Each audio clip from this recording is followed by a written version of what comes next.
ngày thật ngày chị tí nhưng trên thì cái lạnh kế nhưng hồi nhỏ này nơi chán hút và tóm hay cái thay nhưng từ lên cái sạc thì cái đấy sạc tất cao luôn một đông đang nhầm nhưng tới rất hay cái nắng theo tầm mới ngày lịch này cái sạc nghiệp toàn hoặc mấy tháng từ mới ngày ra là có cùng cái từ toán với sạc cho nhân xong mình học đã trở về đặc biệt học cái kênh luôn đừng ngon rồi nhâm chinh mà bị đặt lấy hệ bé là nhâm ta từ dùng một số tầm hai nhâm ta hỏi nhâm ấy này chả là hụt sân stop lại hay chết một em tham thì một còn mang đi trong đường đầu tiên là một ngày xong rồi tại chả hụt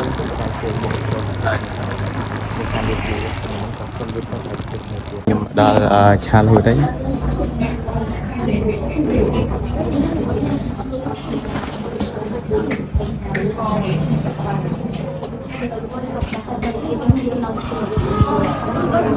bài nhưng mà đi cập nhật ta mà u không hay anh ấy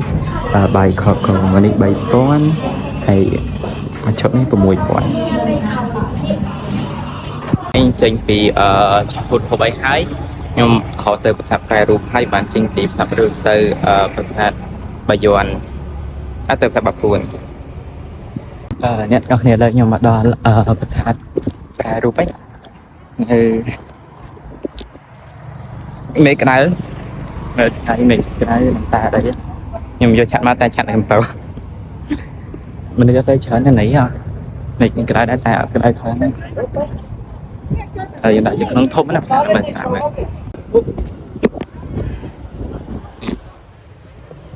chỗ cái nắng thôm này cái này thôm này cua nó phía chỗ cái mình được phía bên chào thì cái mình phía bên chào bấy hay phía dân chỗ bàn mùi chỗ bàn anh chàng bạn là thì bây giờ không phải dạng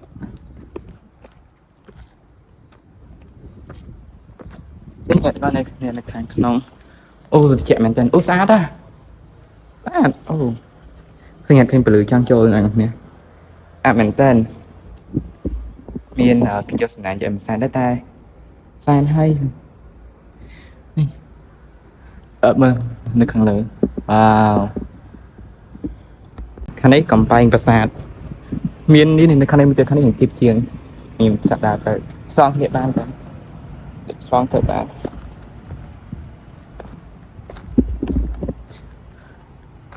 xoang thở ban thì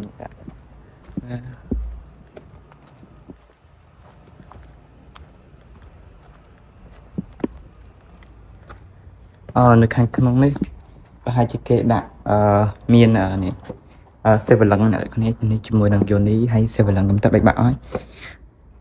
miền Thái nên cần nông miền cái chuyện đó là càng lệ nhưng trong chỗ được khá nó cũng tay đạp lại hàng chỗ hay mà tay khăn các bạn tay càng lớn cái đập hay bạch đá nữa sao bạch đá hai kia cái vợ toàn hai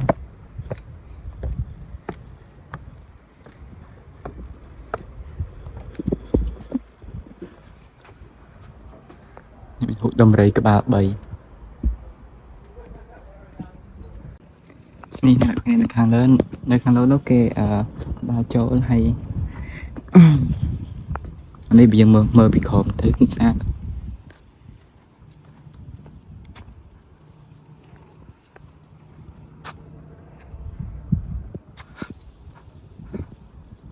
vì đã thức khói nó miền cả côn sạc đi trên một buôn tiền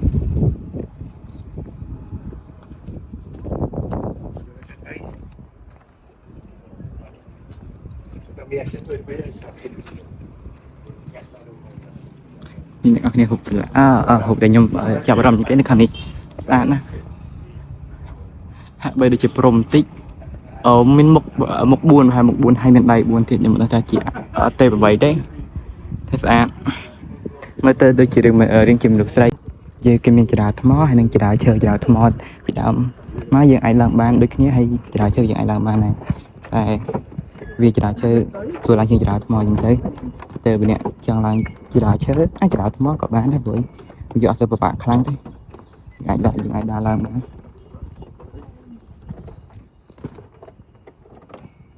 តែនេះខ្ញុំចេញពីផ្សារប្រាររូបហើយខ្ញុំកំពុងតែជិះទៅប្រាសាទវិទីក្តីម្ដងនេះផ្សារប្រាររូបជាងពីវិទីក្តីហើយទៅតាព្រំម្ដងហើយខ្ញុំទៅព្រំក៏វិញហើយអ្នកនរគ្នាខ្ញុំមកដល់ប្រាសាទវិទីក្តីហើយតែខ្ញុំចាប់ម៉ូតូមិញលេងខ្ញុំកំពុងទៅដើរទៅចូលក្នុងប្រាសាទ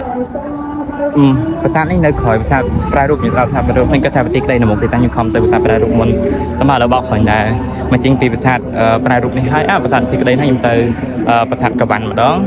ហើយខ្ញុំទៅតំបន់កម្ដង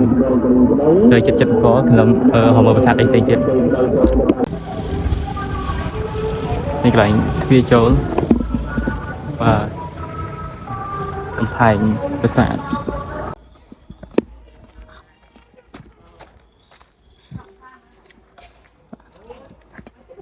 នេះតោ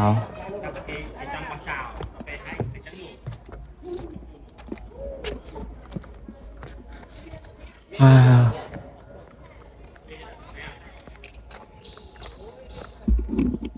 ហើយមករំតាមផ្សារនេះស្ងាត់ភ្ញៀវតែខ្ញុំគិតថាចេះខ្ញុំគិតថាប្រហែលជាគេមកចូលឆ្នាំតែ3ថ្ងៃនេះគេមកសម្រាប់លេងទឹកហើយមួយថ្ងៃក្រោយទៀតគេមកប្រាសាទអញ្ចឹងណា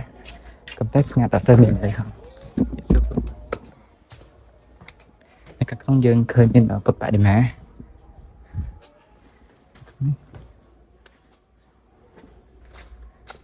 យើងចង់ស្វែងគុំយើងដល់វិជ័យដល់ហើយពុទ្ធបដិមាស្អាតមែនទែននៅទាំងអស់ប្រហែលជាគេផ្គុំត្រឹមពីប្រកេះមកដល់ខ្លួនប្រហែលជាគេផ្គុំមួយសារតែមើលទៅដូចជាប់នៅមានស្នាមគេហៅគេស្នាមបាយអបាយអវាដូចទៅនឹងស៊ីម៉ងដែរកំតែដូចគេធ្វើមកពីសម្បកខ្យងដែលវាមានជាតិកាល់ស្យូមនេះតែមែនតើនៅពេញរូបពេញរាងនៅមកសម្ដីចាននៅលើប្រហោះកតាទៅនៅមានរូបជាកងចាក់ឬក៏ផ្កាអ្នកឃើញនេះរូបផ្កាឈុកស្អាតមែនតើ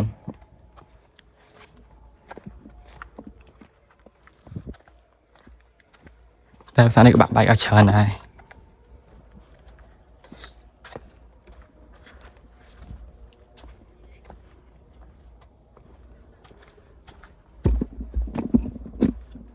រូបអប្សរាដែរស្តៀងរូបអប្សរានេះដូចទៅនឹងរូបអប្សរានៅប្រាសាទបាយ័នដែរដែលមានអប្សរា2ឈររំចិត្តគ្នាហើយនៅបាយ័នមាន2ផងមាន3ផង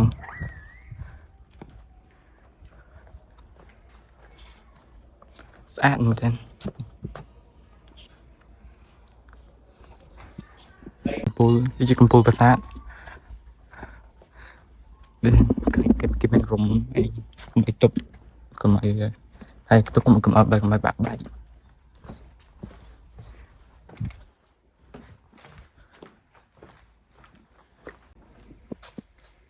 នៅមានស្លាយខ្លះដែរមានអត់មានស្លាយតែបើសិនជាមកចំខែព្រៀងឃើញស្អាតហ្មងស្អាតតែស្លាយវាធ្វើទឹកទៅអីវាស្អាតតែមានតែខ្ញុំម្នាក់ឯងមិនឃើញគេដើរចេញអស់ហើយតែតាមផ្លូវមានច្រើនប្រហែលជាគេចេញពីសៀមរាបទៅភ្នំពេញវិញវាក្រក់យ៉ាងណាយើងក៏មិនដឹងដែរគ្រាន់តែឃើញតាមផ្លូវដើរម៉ូតូច្រើននេះមិនមែនជាភាសាដែលខ្ពស់ទេក៏តែវាធំយ៉ាងណាមកមហាត់ដែរមានដើមឈើស្អាត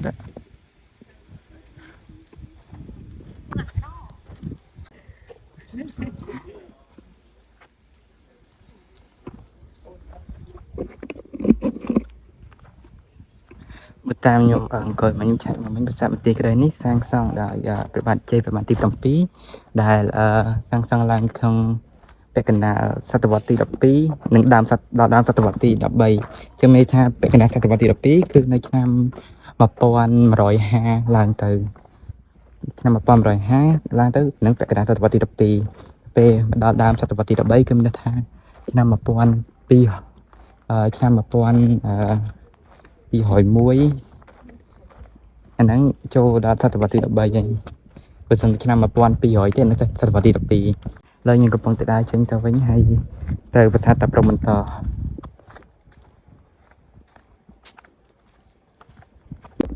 នេះអ្នកទាំងអស់គ្នានៅតាមប្រាសាទក៏គេមានធំសម្រាប់ឲ្យយើងដែរចឹងទៅដល់ពេលយើងទៅអង្គុយសម្រាប់កន្លែងណាមួយយើងមិនទុកចោលហ្នឹងទេយើងអាចយើងបោះចោលនឹងបានទោះបីជាពេលខ្លះយើងអត់ឃើញក៏តែវាអាចនៅជ្រុងណាមួយនៃប្រាសាទណាតែមិនប្រកាសថាពេលខ្លះយើងឃើញសម្រាប់ទុកមិនខែលោថាគាត់ផ្លេចវាចឹងទៅមិនគាត់មានចេតនាចង់បោះចោលប្រហែលជាគាត់ផ្លេចអាហ្នឹងក៏អាចមានដែរហើយខ្ញុំមកកន្លែងនេះហើយគេនិយាយពីប្រាសាទទីក្តីហ្នឹងនេះអង្គការសូហ្វីយ៉ា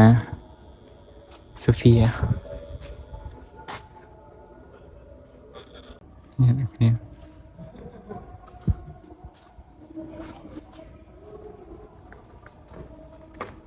អូ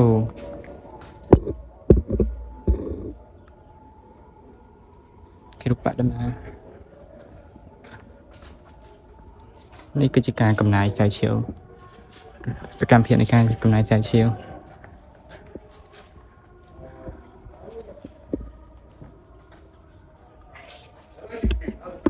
នេះអ្នកនរគ្នាគេនិយាយថាគេរកឃើញបំណែកពុទ្ធបដិមាហ្នឹងចំនួន774បំណែកដែលឃើញកប់នៅក្នុងដីហើយពុទ្ធបដិមាហ្នឹងគឺសាងឡើងក្នុងសម័យរាជការព្រះបាទជ័យវរ្ម័នទី7ហើយគេឃើញកប់ចោលនៅក្នុងនៃចិត្តប្រាសាទក្នុងបរិវេណផ្សារទីក្តីហ្នឹងហើយគេបានប្រហែលដោយសារតែសាច់ឡើងដោយសារតែនៅក្នុងរាជការបាទជ័យវរ្ម័នទី7គឺមានការប្រពុតសាសនាអញ្ចឹងទៅគេមានធ្វើការតម្កល់បរិមាពុទ្ធសាសនាថ្មីគោរពប្រពុតបន្ទាប់មកហើយបានជាស្ដេចឡើងស្ដេចស្កលក្រោយចិត្តឡើងមកក៏ផ្លាស់ប្ដូរសាសនាជាព្រហ្មញ្ញសាសនាវិញក៏ឃើញបន្ទាប់ហើយ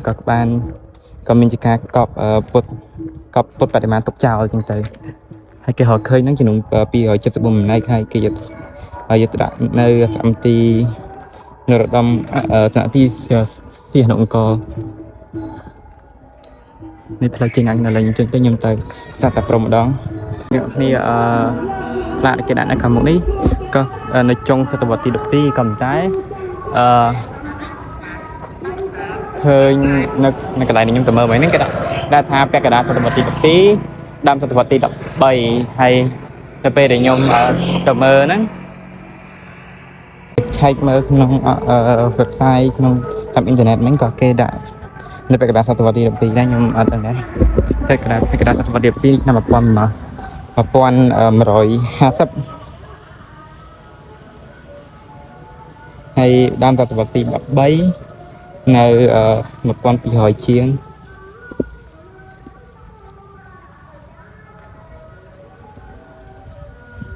នេះខ្ញុំដើរទៅខាងមុខនេះយើងមើលទៅនោះយើងឃើញស្រះត្រង់ស្អាតតែអ្នកខ្ញុំដើរមកដល់កន្លែងនេះទៅស្អាត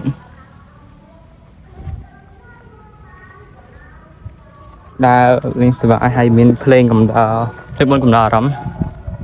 កំដរបរិយាកាសដែលជាងដើរលើកយាយកាត់សង្វារពេជ្រព្រោះហ្នឹងគេថាអ្នកនរគ្នាស្បបានស្ដាប់គាត់ស្បបានលើទៅពេលនៅកម្មវិធីបុណ្យក្តារតាមភូមិម្ដងហើយនោះមានគេមកអង្គុយហូបអីនៅចិត្តហ្នឹងនៅស្រះស្រង់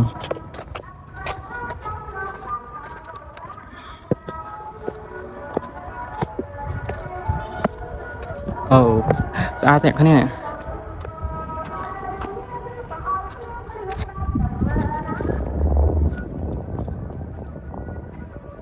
មើលអាចចុះទៅលេងទឹកបាននេះយើងអ្នកគេឃើញប្រាសាទនៅកណ្ដាលនោះប្រាសាទហើយប្រហែលគេកំពុងតែធ្វើព្រោះ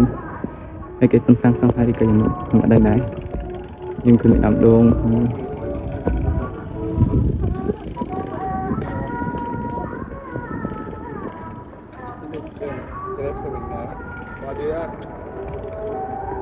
ហើយ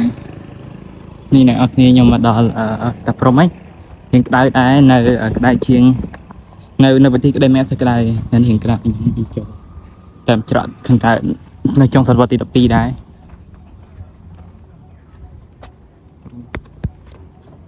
មេឃខាងក្រៅខ្ញុំមិនថតសបានច្រើនទេព្រោះតែទីមក្រៅសាប់ទៅវាថតឡើងកើតនៅក្នុងស្នាប់តិចវិញព្រោះមិនមានទៅតាមផ្លូវវិញក្តៅពេលមានព្រៃឈើមានអីមានព្រៃឈើទៅវារៀងតិចដែរបើទៅក្តៅខ្លាំងតែអត់មានខ្យល់តិចវាខ្យល់តិចវាខ្យល់បក់មកខ្លាំងណាស់ហើយយើងអាចដើរបានក្តៅខ្លាំងតែក្តៅខ្លាំងដូចនៅប្រារូបជាងប៉ុណ្ណឹងទៅខ្ញុំទៅប្រាសាទតាកែវម្ដងឥឡូវខ្ញុំនៅតាព្រំគឺថាប្រហែលជាមានតាព្រំបើចង់មកមើលស្អាតទៅតែមើលពេលប្រកាសមានភៀវហើយអាចថតរូបកន្លែងឈើនឹងបានស្អាត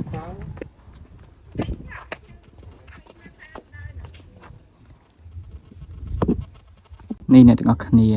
ប្រាសាទតាព្រំហ្នឹងសាងសង់ដោយព្រះបាទជាព្រះបាទទី7នៅចុងសតវត្សទី12នេះនៅចុងសតវត្សទី12នេះដើមសតវត្សទី13នេះ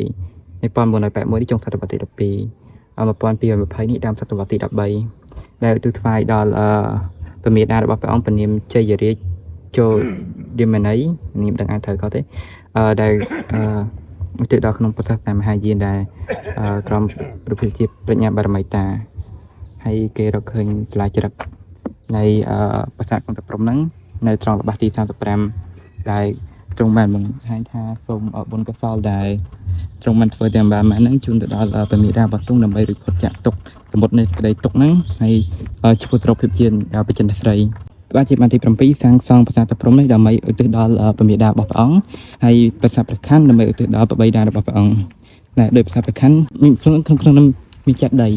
នៅក្នុងប្រាសាទព្រះខ័នមានចាត់ដីមានបណ្ណាល័យមានអីឡើយខ្ញុំកំពុងដើរទៅនេះខ្ញុំដល់សាទតាព្រំខ្ញុំដើរតាមច្រកខាងក្រោយវិញច្រកចេញវិញសាញ់ចប់ម៉ូតូនៅកន្លែងហ្នឹងនេះនៅក្នុងប្រាសាទដោយប្រាសាទតាព្រំប្រាសាទព្រះខ័ននិងប្រាសាទទីក្តីគឺមានលក្ខណៈស្តៀងគ្នាមែនទែនដែលកសាងដល់ស្ដេចទី1គឺបាទជាប្រមាណទី7ហើយក្នុងអំឡុងសតវត្សដូចគ្នាទៀតប្រាសាទនេះកសាងនៅចុងសតវត្សទី12ដើមសតវត្សទី13បើនៅប្រាសាទមន្ទីរក្តីកសាងឡើងនៅពាក់កណ្ដាលសតវត្សទី12ដើមសតវត្សទី13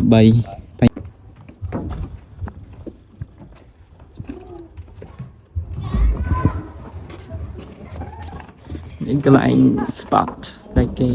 ល្បីគឺ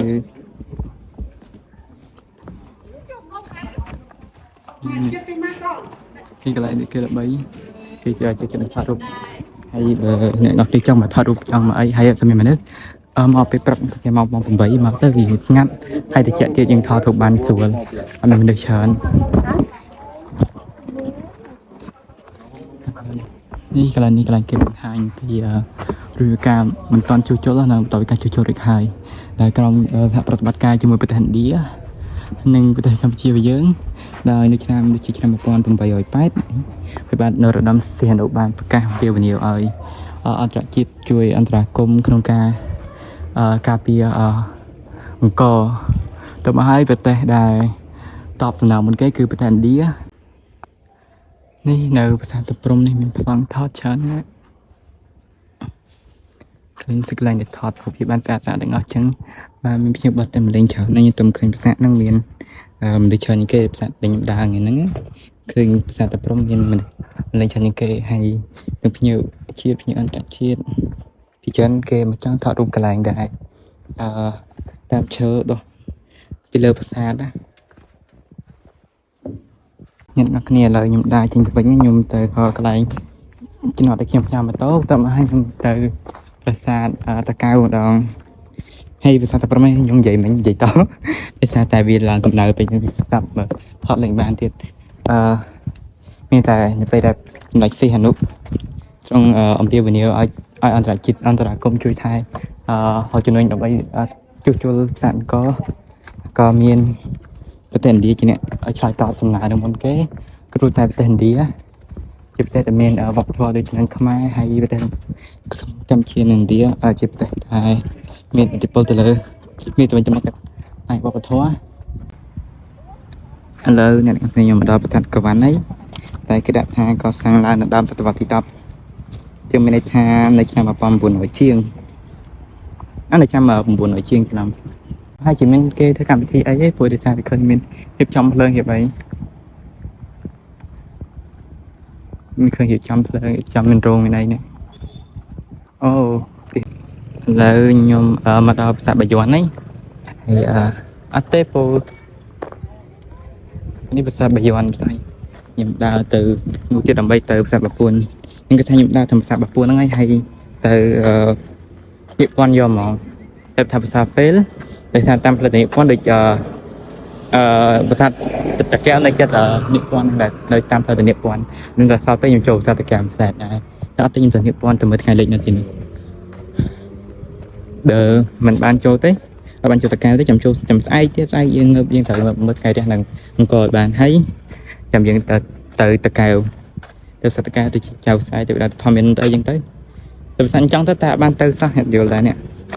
ហើយតលេងឡើងខ្លាំងជ្រីឆ្នាំងដីដែលគេធ្វើផ្លូវថ្មីស្អាត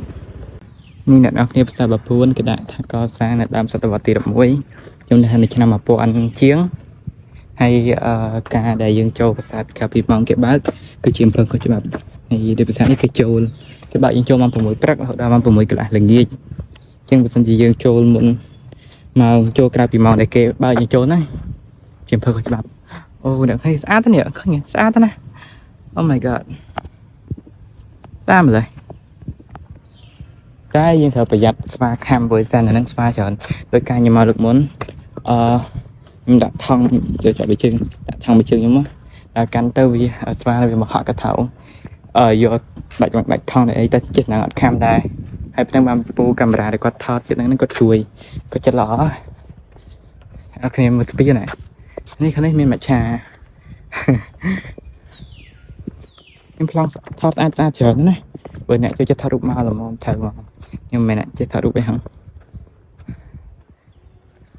នេះអ្នកអត់ឃើញខ្ញុំនៅខាងលើមើលទៅខាងនោះស្អាតទេខ្ញុំឡើងបាន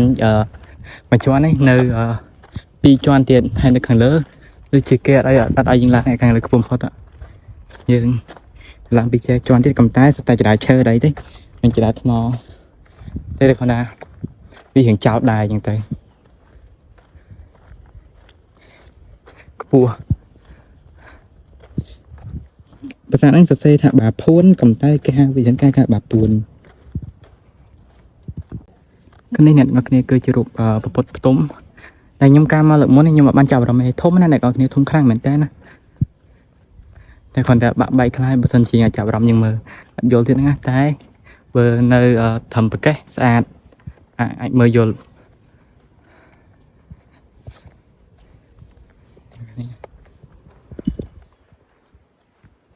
វិទ្យាក៏សាងជូនដល់វិញ្ញាណក្ខន្ធលោកប៉ាស្កាល់រ៉ូយ៉ាឆ្នាំដែលបានបញ្ញាបូជាកម្លាំងកាយអស់ពេល18ឆ្នាំដែលក៏សាងជួសជុលស្ដារប្រាសាទបាពួនហើយថាលោកប៉ាស្កាល់បានមកជួយនឹងសហការីរបស់គាត់បានជួយកសាងជួយស្ថាបនាជួសជុលប្រាសាទបាពួននេះឡើងវិញរយៈពេល14ឆ្នាំនេះអ្នកគ្នាជាដើរឡើងយើងត្រូវឡើងទៅខាងលើវាចោតហើយនៅឡើងទៅមកតង់ទៀតហើយខ្ញុំឡើងសិននេះអ្នកគ្នាមើលពីលើទៅចោតហើយយើងត្រូវឡើងទៅមកតង់ទៀត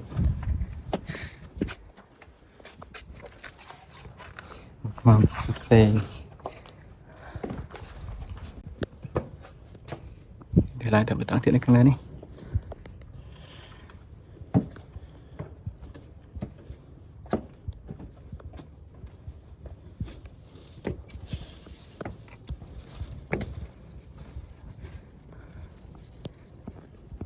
នេះនៅខាងលើតែមានមួយជាន់ទៀតតែខ្ញុំគិតថាប្រហែលជាគេអាចឡើងព្រោះសារតែការឡើងមុនខ្ញុំមកគេដាក់ផ្លាកឲ្យឡើងមិនគេឲ្យឡើងមិនគេបិទអីនៅខាងលើទៀតហើយហាត់គេហាមឡើងពោះណាខ្ញុំមកបង្ខំឲ្យនេះខាងនេះ60អ្នកពុទ្ធពុទ្ធផ្ទុំនេះខាងនោះប្រកាសព្រះអង្គ นี่นะเนี่ยเริ่มจริงแต่วันนี้เรายังกับปงการเนี่ยเมื่อแค่ยังกับปงเล่นตักอ่ะสบายปงเล่นตักnàyเอาเนี่ยmua lên họ tập đời mình nữa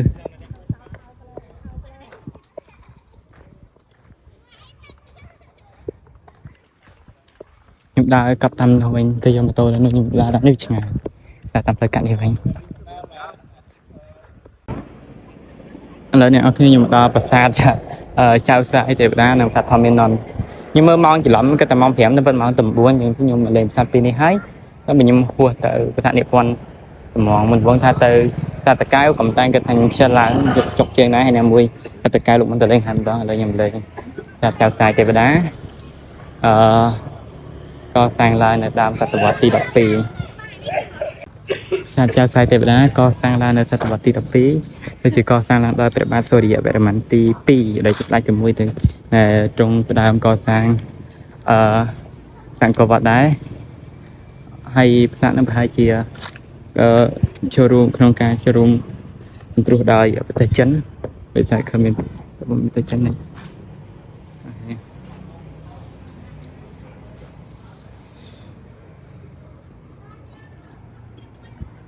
นี่นี่ภาษาตะกาวเนี่ยถึงเอาเนี่ยขนมภาษาเจ้าชายเทวดาให้มินสเปียนดามายังดาแต่ท้องกระดาษท้าตึงสิมเรียบสะอาดตั้งแต่เอาเนี่ยพลังอะไรทอดอ่านมองเมื่อยังดาเติบมาเนี่ยมีประโกลทมอสองข้างอ่ะแล้วนี่กระพงจะดาเตยยังแต่เมื่อตึงสิมเรียบนี่ประโกลทมอสองข้างสะอาดพลังนี้เบอร์มันทารุปสะอาดอ่ะ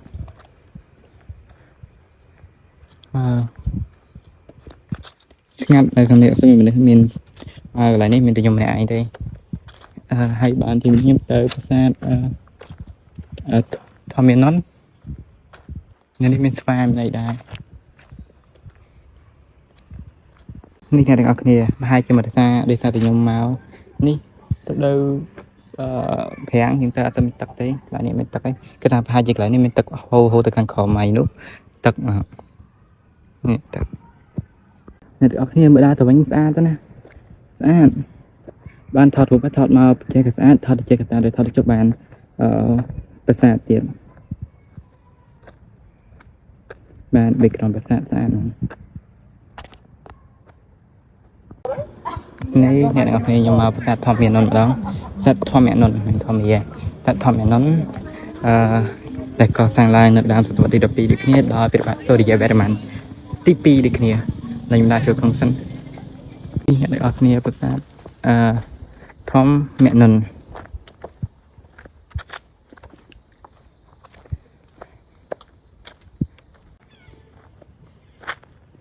นี่เนี่ยออกเนี่ยประสาทพร้อมแม่นนนี่ให้เบอร์นุกขนุกเจ้าใส่เดี๋ยวนะนี่นี่ประสาทพร้อมแม่นนว่าเองคันนี้ยังไง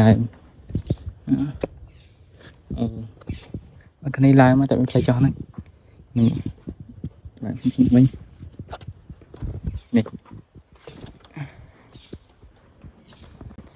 นี่คือขันขนมมอนี่สะอาดอ่ะสะอาดหรอ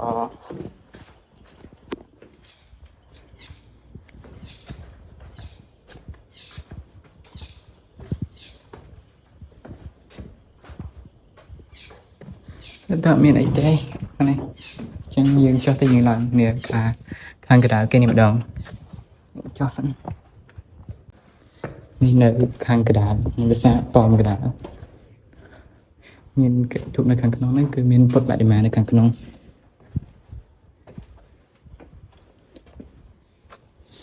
mình phật lại để mà cái mà ôi thuộc group ô chia này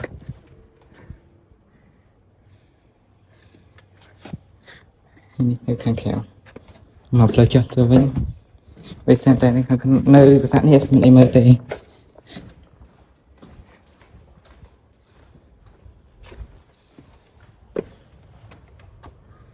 จะมีnhom từ vậy nhé chăng anh ở mặc buồn cả là hay nhom trường này từ នេះផ្សារនេះពំដល់กันទៅចូលទិញទឹកនេះហូបមកខ្ញុំដើរនេះហត់ដល់ពីបានហូបបាយថ្ងៃទៅហូបបាយទៅយើងហេវតែ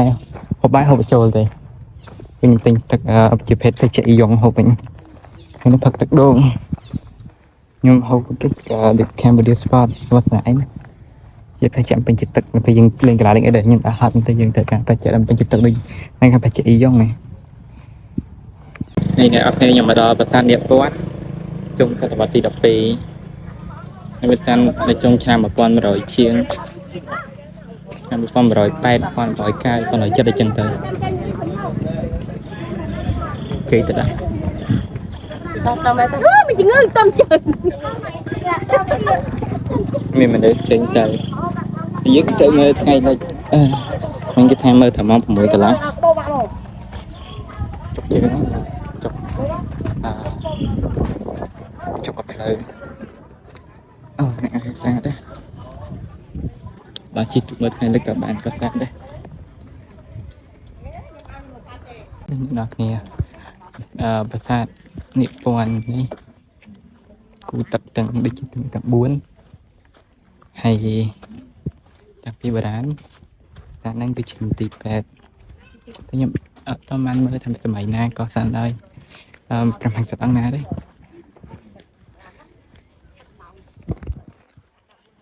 អ្នកនរគ្នាឥឡូវខ្ញុំអង្គុយមើលថ្ងៃលិចអង្គុយចាំថ្ងៃលិចនេះខាងនេះថ្ងៃអត់លិចខ្លាំងទេខ្ញុំមើលប្រហែលទៀតប្រហែលថ្ងៃលិចខ្លាំងថ្ងៃទីខ្ញុំថតតែមើលតែក៏ស្អាតដែរវា golden hour វាស្អាតពី golden ណា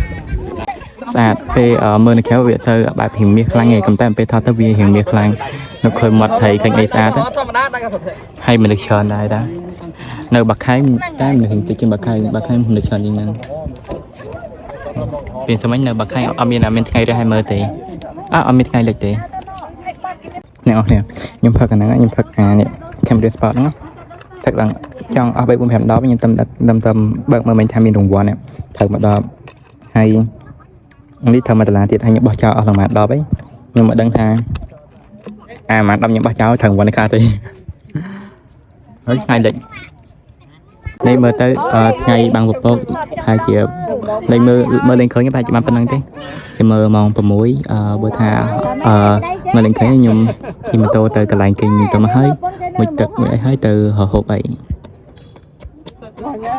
ក៏ទៅអស់ថ្ងៃលិចខ្ញុំទៅវិញហើយណាមួយនៅកន្លែងនេះខ្ញុំឆ្ងាយផងខ្ញុំខ្លាចតែ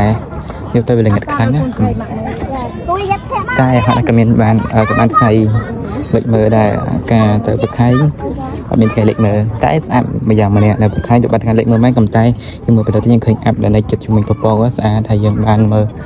ដល់ក្រុងកមើលបារាយហើយមើលឃើញបាស័យចាំក្រុងដែរអ្នកទាំងអស់គ្នាមកខ្ញុំថាទៅយកម៉ូតូជិះទៅវិញប៉ុន្តែនៅចិត្តហ្នឹងគេមានប្រាសាទក្រោលគោដែលនៅចិត្តហ្នឹងដែរខ្ញុំឆ្លៀតចូលមើលតិចមកមិនព្រោះខ្ញុំគិតថាមានតែកំផែងទេប៉ុន្តែដល់ពេលមើលទៅនោះគុណកំពូលប្រាសាទដែរខ្ញុំចូលទៅមើលតិចមិញទៅឃើញគេជិះមើល2នាក់ដែរហើយមកទៅ6ទេចាំតិចទៀតចាំយើងចេញទៅវិញយើងឆ្ងាយដែរតែមិនអីដើរទៅបាននេះនៅខាងក្នុងប្រាសាទក្រោលគោយើងឃើញមានចម្លាក់នៅខាងទាំងសងខាងនេះហើយជាចម្លាក់ព្រះនរាយណ៍ដែលមានដៃ8មានទេពផ្សេង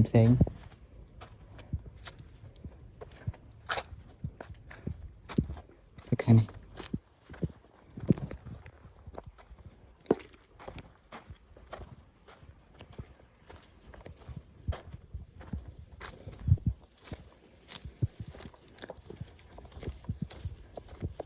គេមានដាក់ផ្លាកថាប្រាសាទនោះសាងសង់ឆ្នាំណាទេយ៉ាងសាងដោយបានស្ដេចអង្គណាក៏មានដែរតែនៅកន្លែងនេះមានគេគ្រប់ជាគ្រឿងសក្ការៈបូជាដែរមានដង្វាយជាបាយសីធូបទៀនតាមជំនឿរបស់អ្នកស្រុក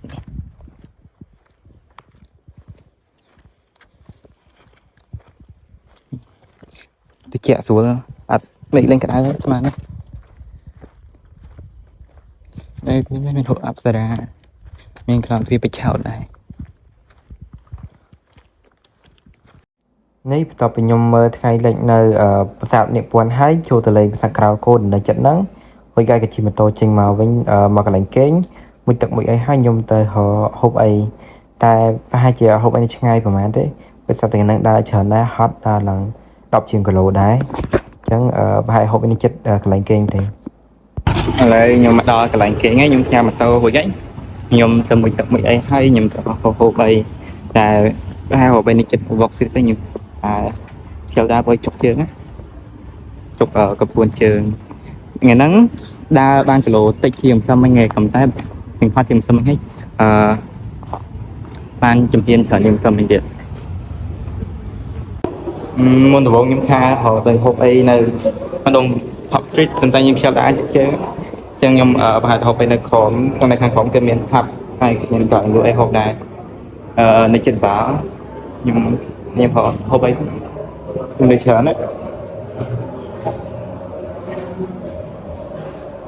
ថាខ្ញុំទៅហូបអីក្រៅហ្នឹងប្រហែលជាទៅហូប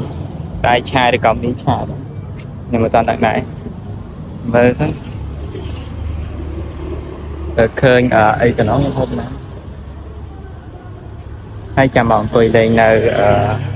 កន្លែងគេងហ្នឹងតែងើបពីផឹកខ្ញុំទៅនៅថ្ងៃរះនៅអង្គរខ្ញុំអត់បានខ្ញុំបានផឹកទេឥឡូវខ្ញុំនៅមកហូបកន្លែងនេះ Cambodian Taste ដែលខ្ញុំឃើញពីស្មិញខ្ញុំហូបបាយឆាមួយចានគេមានថែមទឹកឲ្យ$2កន្លះតែខ្ញុំមកហូបអីវិញឥឡូវខ្ញុំទៅកន្លែងគេងខ្ញុំវិញខ្ញុំអត់ដឹងថាទៅធ្វើអីទៀតទេប្រហែលជាទៅគេងលេងទូរស័ព្ទតែដេកទៅតែសារតែយើងត្រូវម៉ោង4នៅច្រើននៅខាងក្នុងគេកំពុងតែមាន party មានអីមាន pool party អញ្ចឹងទៅ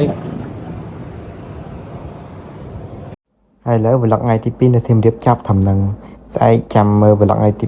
3ទៅមើលថ្ងៃរះនៅអង្គរ